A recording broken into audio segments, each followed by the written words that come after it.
때가 있다는 말인데요. 때가 있다는 말은 시간의 주인이 하나입니다. 그런 뜻이죠. 예. 이게 성경에 명확히 나와 있어요. 시간의 주인이 하나님이다. 그게 태초에 하나님이 천지를 창조하시니라 이거거든요. 여기서 태초는 우주의 시간을 말하죠. 그러니까 하나님이 시간을 만드셨다는 것은 그가 시간의 주인이다 하는 것을 잘 보여줍니다. 그래서 하나님이 인간을 만드셨고 인간을 시간 속에 살게 하셨다 하는 것이죠. 근데 시간의 주인이라는 말에는 두 가지 의미가 있어요. 하나는 시간의 소유자. 하나님이 시간의 소유자라는 말이에요. 그러니까 시간이 하나님의 것이다 그런 얘기죠. 근데 이게 시간이 하나님의 것인데 시간을 자기 것처럼 사용하는 사람들이 있다는 거예요.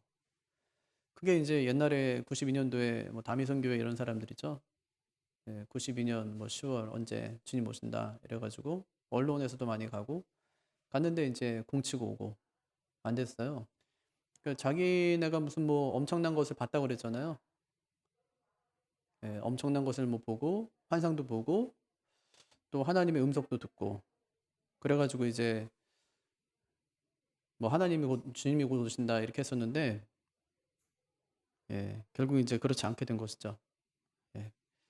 안식교는 이것보다 한 150년 전쯤에 1843년 거기서 딱 1년 동안 그 안에 이제 주님이 재림하신다 그랬어요.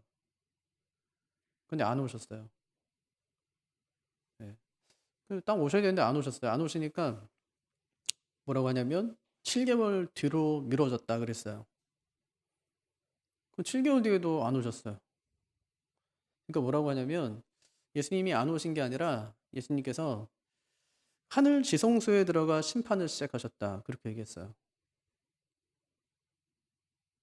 예수님이 재림하실 땐 눈으로 직접 본다니까요. 모든 사람이 각 사람이 다 본다고 그랬으니까 봐야 되는데 그게 아니라 안 오시니까 이제 7개월 뒤에 온다 이랬다가 또 안 오니까 하나님 예수님이 하늘 지성소에 들어가서 뭐 세상을 심판 이렇게 이제 막 둘러대는 거거든요. 무슨 얘기 하는지도 도무지 모르는데 이제 그런 말로써 이제 사람들을 미혹하는 것이죠. 근데 사도행전 1장에 보면 때와 시기는 아버지가 자기 권한해 주셨다. 그렇게 말씀하셨어요. 언제 오실지 몰라요. 근데 중요한 것은 오신다. 언제 오세요? 하나님의 때에 오신다. 그렇게 이제 말씀하신 것이죠. 그래서 언제 오신다 이 말은 누구나 할 수 있어요. 예수님이 언제 오신다 이 말은 뭐 다 할 수 있잖아요. 근데 문제는 뭐냐면 맞추는 건 아무나 못 한다는 거예요. 그건 하나님만이 하신다. 왜 그러냐면 하나님이 시간의 소유자이기 때문에 하나님만 할 수 있어요. 두 번째, 하나님은 시간의 주관자예요. 예. 시간을 관리한다는 얘기인데 하나님이 시간 안에 계실까요? 아니면 시간 밖에 계실까요? 시계를 만든 사람은 시계 안에 있어요? 시계 밖에 있어요? 밖에 있어요. 근데 시계를 만든 사람이 한 번씩 시계 안으로 들어올 때가 있어요. 시계가 고장 났을 때. 예수님은 세상 안에 계세요? 세상 밖에 계세요?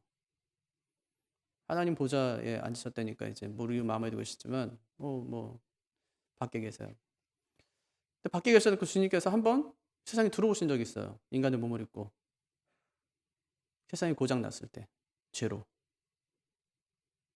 세상에 들어오세요. 하나님은 시간 안에 계십니까? 시간 밖에 계십니까? 시간 밖에 계세요. 시간 밖에 있다는 것은 뭘 의미하는 것이죠? 시간의 구애를 받지 않는다는 거예요. 시간의 구애를 받지 않는다는 말은 과거, 현재, 미래가 하나님께는 아무 의미가 없다는 얘기예요.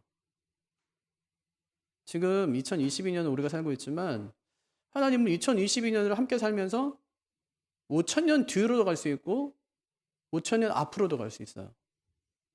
왜냐? 하나님은 시간의 구애를 받지 않기 때문에. 하나님께는 과거, 현재, 미래가 없어요. 전능이라는 것은 모든 것을 할 수 있다는 얘기잖아요. 그러니까 하나님은 다 할 수 있어요. 우리가 왜 예전에 뭐 만화 영화에 상상했던 것들이 막 현실로 막 이루어지잖아요. 사람이 운전을 안 하는데 차가 갈 수 있어? 갈 수 있어요. 예. 뭐 사실 뭐 그건 옛날부터 갔어요. 안 해서 그렇지. 뭐 비행기 같은 거는 뭐 그렇잖아요. 사람이 운전하나요? 비행기를 조정해요? 저절로 가요. 네. 이미 저절로 가는 시대거든요. 옛날에 그냥 머리로 생각했던 것이 현실로 나타나는 것을 보는데 하나님은 다 할 수 있어요. 그럼 하나님께서 과거로 돌아가서 과거에 있던 일을 다 뒤집을 수 있냐? 하나님이 할 수 있어요. 안 하는 거지. 다 할 수 있는 거예요. 하나님은 제한이 없으시니까 다 할 수 있는 거예요. 하나님은 시간의 구속자예요. 네. 시간을 주관하시는 분이시죠, 하나님께서. 그래서 C.S. 루이스가 순전한 기독교라는 책에서 인간은 시간을 연속으로 느낀다 그렇게 얘기했어요. 인간은 시간을 연속으로 느낀다는 말은 뭐냐면 시간 안에 존재한다는 거예요. 과거가 있고 현재가 있고 미래가 있어요. 이 안에서 인간이 살아가요. 하지만 하나님은 하나님의 시간은 마치 소설을 쓰고 있는 것 같다 그렇게 했어요. 그러니까 소설 속의 주인공은 항상 한 장면에 머물러요. 그렇죠? 근데 작가는 뭐든지 할 수 있어요. 이 사람을 다시 과거로도 가게 할 수도 있고 갑자기 미래로도 가게 할 수 있어요. 이 사람의 운명이 원래 이렇게 정해져 있는데 작가는 어느 날 갑자기 생각을 바꿔서 이 사람의 운명을 다르게도 만들 수 있어요. 작가는 시간의 구애를 받지 않아요. 하나님이 마치 소설의 작가와도 같다는 거예요. 하나님은 이 시간의 구애를 받지 않으시는 분이기 때문에 과거로 거슬러 올라가서 다시 고쳤을 수도 있고 미래의 결과도 다 바꾸실 수 있는 거예요. 네. 그러니까 하나님은 지금 2022년을 사시면서 3022년을 함께 사실 수 있는 분. 그분이 하나님이세요. 그러니까 하나님은 다 아세요 하니까 하나님은 급할 게 하나도 없어요. 1000년이 하루 같고 하루가 1000년 같다는 것이 시간의 구애를 받지 않는다는 뜻이에요. 우리는 시간의 구애를 받지만 하나님은 시간의 구애를 받지 않아요. 우리가 시간의 구애를 받는 이유는 태양계 안에 머물기 때문에. 근데 하나님은 우주 만물을 지으신 분이기 때문에 이 태양계 안에 이 작거든요. 우주에 비하면 이 태양계 얼마나 작습니까? 이 태양계 같은 게 여러 막 모인 것이 막 성계도 이루고 막 이렇게 하면서 엄청 은하계 이루고 성계 이루고 하면서 어마어마하게 확장되잖아요. 그러니까 하나님이 여기에 머물지 않기 때문에 하나님께는 시간이 아무 의미가 없다. 이제 그런 얘기입니다. 시간 밖에서 시간을 관리하고 계신 것이죠. 그 예가 이스라엘 백성들이 가데스 바네아에서 정탐꾼 보내거든요. 40일 동안 12명 보내가지고 정탐하게 하고 와요. 들어가면 되는 거예요 이제. 하나님께 여기까지 인도하셨으니까 와 갔다 왔더니 진짜 엄청납니다 하고 들어가면 되는데 못 들어가요. 부정적인 의견이 많아서. 너무 겁이 나서 못 들어가거든요. 근데 그렇게 이제 38년이 지나요. 하나님께서 그들을 다시 그 앞에 세워요. 들어가라 이렇게 얘기하시거든요. 그러니까 하나님 입장에서는 니네가 뭐 지금 뭐 못 들어간다고 해서 안 들어갈 것도 아니고 어차피 들어가야 되는데 이거거든요. 하나님은 들어갈 거 아셨어요. 근데 하나님께서는 그 시간을 뒤로 미루신 것뿐이에요. 하나님은 이 시간을 주관하시는 분이라는 것을 이제 잘 보여주는 거죠. 때와 시기가 하나님께 있다는 말이 그 말이에요. 여러분 새해부터는 좀 여기다 좀 글 좀 쓰십시오. 여기 이 뭐죠? 러브레터. 네. 참 어렵죠, 그죠? 요 페이지 요거 채우는 게 너무 어렵거든요. 이거 채우려면은 한 몇 달을 고생해야 돼요. 네. 무슨 얘기를 써야 되나? 쓸 말이 없는데. 이번 주까지 집사님 좀 써주세요. 그럼 뭐 일주일 내내 고민인 거 밥 먹다가도 막 체하고 이래요. 뭔 얘기를 써야 되나? 이거 사람들이 읽고 무슨 생각을 할까? 이렇게 뭐 별 생각을 다 하기 때문에 이게 참 쓰기가 어려운데 저도 그래요. 저도 원고를 늘 기한을 넘겨서 줘요. 보긴 사람도 써야 되는데 벌써 뭐 한 달 지났어요.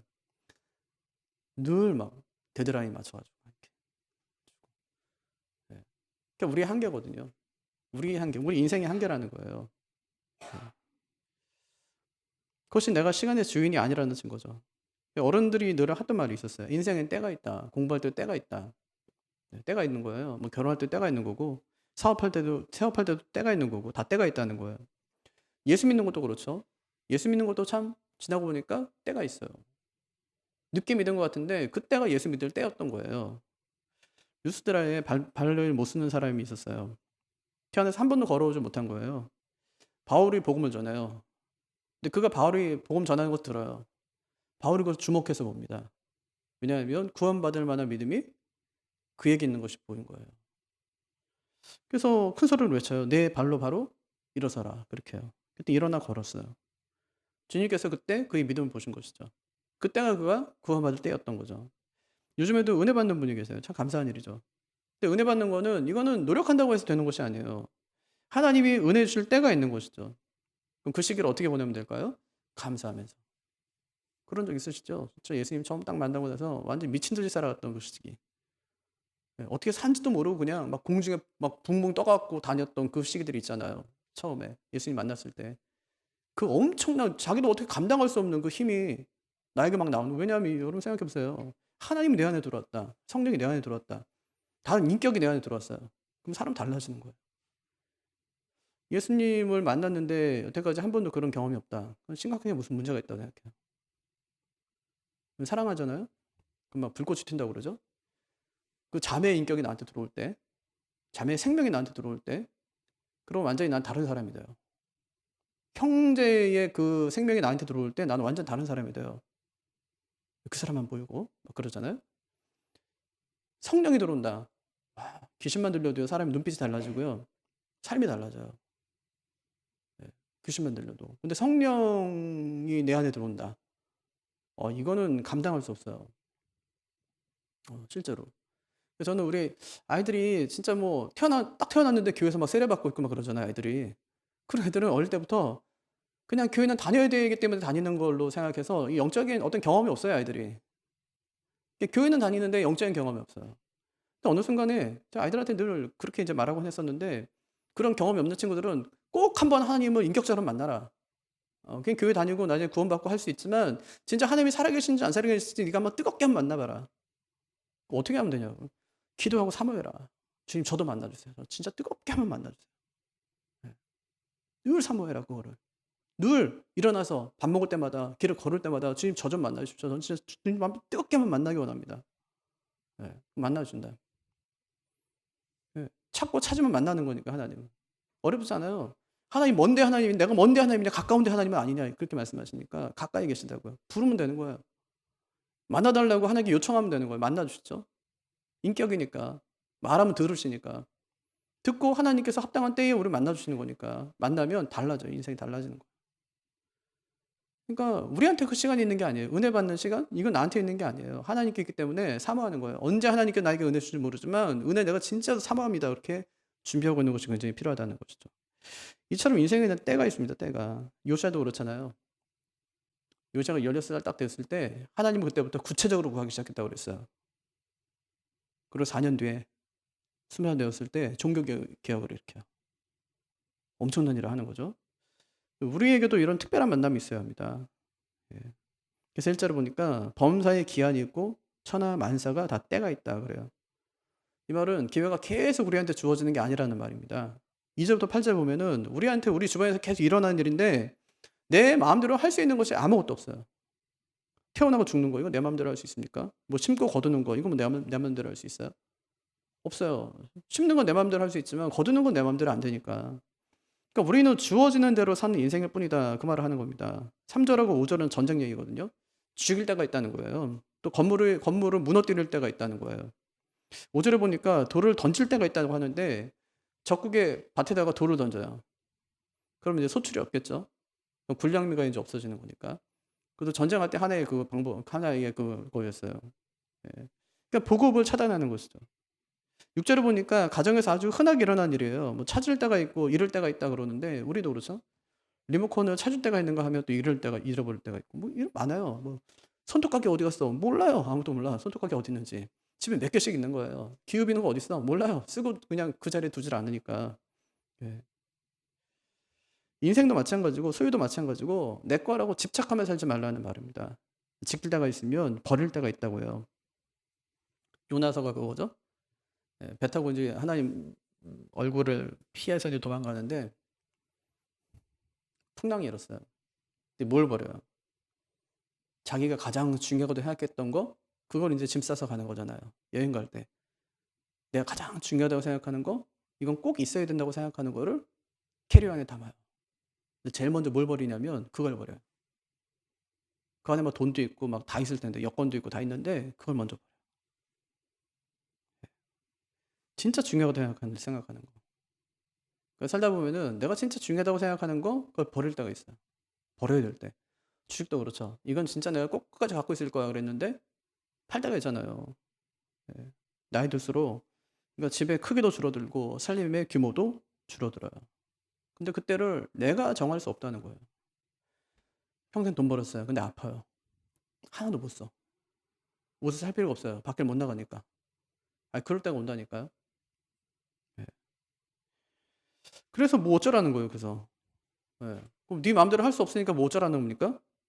시간의 주관자가 되시는 그 하나님을 의지해라 이거예요. 시간의 그 주인 되시는 그 하나님을 의지해라. 예. 그 다시 전도서가 3 장인데 인제 1 장으로 돌아가요. 1 장에서 뭐라고 하냐면 "돌고 도는 게 인생이다." 3 장에서는 "인생도 돌고 돈다." 이렇게 말하는 거예요. "해 아래 새 것이 없다." 인제 그런 얘기죠. 그 아무리 내가 노력하며 살려고 해도 세상은 절대 바뀌지 않는다. 그래서 내린 결론이 9 절. "우리가 열심히 일한들 그게 무슨 유익이 있겠냐." 무슨 얘기예요? 아무 유익이 없다. 예. 그러니까 우리가 오늘까지 열심히 일했어요. 노력했어요. 그리고 인제 65세 돼서 퇴직을 딱 했는데 돌아보니까 남는 게 없어요. 뭐 하나 남냐면 집 하나 마련한 거 그거 하나 남는 거예요. 남는 게 없어요. 바뀐 것도 없어. 어. 내가 뭔가 막 열심히 일하면은 '세상이 바뀌겠지.' 하고 열심히 했는데 바뀐 게 하나도 없다고요. 저는 대통령이 참 허무할 것 같아요. 5년 동안 뭔가 좀 바꿔 놓으려고 하고 예 뭔가 좀 열심히 일했는데 다음 정권이 딱 들어서면 내가 뭔가 이뤄 놓으려고 했던 것을 다시 다 뒤집어 놓으니까. '이게 뭔가.' 싶겠죠. '이게 뭔가.' 우리가 봐도 그래요. '이게 뭔가.' 음. '이게 뭔가.' 싶죠. 그래서 전도자가요. "이 모든 게 하나님이 사람에게 수고하라고 지으신 짐이다." 그렇게 했어요. 예 10 절. 예 세 번역에 보면 "이 모든 게 하나님이 사람에게 수고하라고 지으신 짐이다." 그러니까 "인생은 짐이다." 인제 그런 말이거든요. 예. 무거운 짐을 지고 먼 길을 가는 거예요, 먼 길을. 근데 뭐 짐이 무겁다고 내려놓을 수가 있나요? 제가 산을 별로 안 좋아하는데 오래전에 산을 오르는데 배낭이 너무 무거운 거예요. 버리고 가고 싶은 거야. 근데 버릴 수가 있나요? 버릴 수가 없어서 그냥 꾸역꾸역 인제 지고 올라갔어요. 다 올라가서 근데 배낭을 탁 열어 보니까 먹을 게 가득한 거야. 인생도 이와 같아요. 짐을 지고 끝까지 올라가요. 올라갈 때 힘들죠. 하나님 나라 갈 때까지는. 근데 하나님 나라 가서 짐 이 배낭을 탁 푸는 순간에 어때요? 먹을 게 가득한 거야. '이게 복이구나. 힘겹게 올라오고 힘겹게 걸어간 것이 이것이 복이었구나.' 여러분 가정의 짐이 무겁다고 벌 수 있습니까? 사명의 짐이 무겁다고 벌 수 있어요? 그럴 수 없어요. 왜냐? 이 모든 게 하나님이 사람에게 수고하라고 지우신 짐이기 때문에. 그럼 어떻게 살아야 돼요? 11 절. 하나님을 경외하래요. 하나님이 모든 것을 지으시되 때를 따라 아름답게 하셨고 또 사람들에게는 영원을 사모하는 마음을 주셨느니라. 파스칼이 팡세에서 하나님이 사람을 지을 때 그분이 아니면 채울 수 없는 커다란 구멍 하나를 만들었다. 그렇게 얘기했거든요. 예. 하나님이 사람 만들 때 하나님이 아니면 채울 수 없는 커다란 구멍 하나를 만들었다. 그게 뭐냐면 영혼을 사모하는 마음. 영혼을 사모하는 마음. 영적인 마음이에요. 그래서 하나님께서 이렇게 이제 결론 내리는 거예요. 14 절. 하나님이 이같이 행하심을 사람들이 그의 앞에서 경외하게 하려 하심인 줄 내가 알았도다. 예. 하나님이 막 뭐 심을 때도 있고 뭐 거둘 때도 있고 사람이 날 때도 있고 뭐 죽을 때도 있고 예 울 때가 있고 웃을 때가 있고 이렇게 하나님께서 인생을 앞으로 이제 어떻게 살지 모르는 그런 인생을 만드신 것은 뭐냐면 '야 우린 진짜 아무것도 아니구나. 하나님을 경외하며 사는 것밖에는 우린 아무것도 할 수 없는 연약한 존재들이구나.'